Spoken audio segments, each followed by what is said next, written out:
Let's talk about a concept called emotional intelligence. Emotional intelligence is the ability to understand, use, and maintain your own emotions in a positive way to relieve stress, communicate effectively, empathize with others, overcome challenges, and diffuse conflict. Work life can often be frustrating, and we always want to make sure we maintain composure and keep our emotions in check. Tact, or the ability to say or do things without offending others, is a key skill for professionals in the workplace. Even in stressful and difficult situations, a calm demeanor will help you and other parties deal with the problem most effectively. If we need to take a short break or step away from the situation, it's often acceptable. You might say, "Do you mind if I take a short walk and think over an alternative solution and come back with some different ideas?" Oftentimes, when work is criticized, our instinct is to become defensive, but we actually want to accept criticism tactfully and attempt to learn from it. On the flip side, we want to avoid making sure that we don't be overly critical of others. When delivering criticism, you might try asking the person if they actually would like the feedback and then start with something positive that they did. Calmly and tactfully deliver the criticism and then offer to help them with the implementation. Throwing some additional positive feedback at the end of the discussion can help have a conversation end on a positive note. Let's try an example. "Hey Chris, I heard that you asked for some feedback on the spreadsheet that you created. I really enjoyed how easy it was to read because the headers and the subheaders that you created.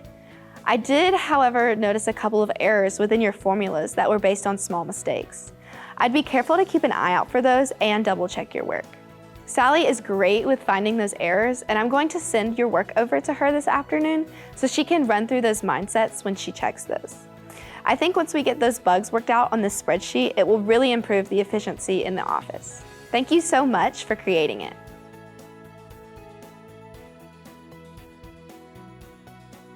It is important that you maintain a professional appearance in the workplace. Keep in mind that your company may have restrictions on what you wear or how you are groomed, so first check with your policy manuals. Your human resource office may have copies of those.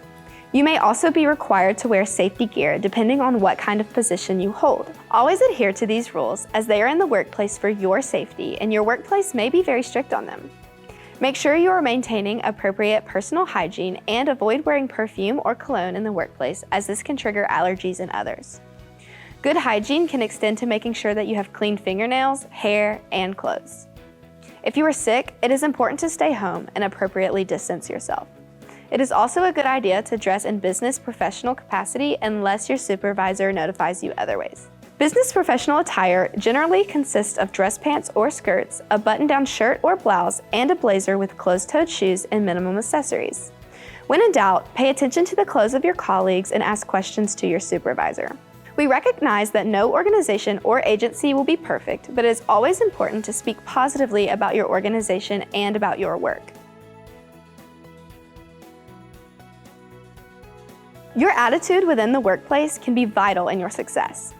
Communicating positively about your commitment, curiosity, and optimism in your work can really help foster relationships. Companies often see their employees as extensions of themselves, and they want to ensure that these employees are reflecting positively.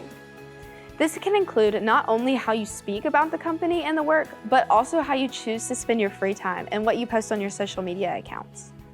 Bad-mouthing your employer or job will never lead to positive results.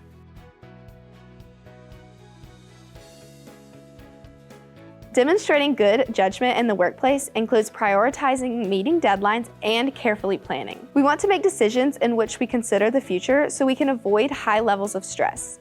No one enjoys unnecessary rush deadlines and dealing with preventable problems. Communication with your supervisor is key. Occasionally, there will be times when you may not be able to meet the deadline or you may not have the tools needed to finish an assignment. But if you communicate with your supervisor early, you will show good professional judgment and work with them to solve the problem before it becomes a bigger issue. Whew, that was a lot of information to take in. Just remember, success in the workplace depends on more than just your technical skills. Without soft skills and professionalism, your career could quickly be headed in the wrong direction.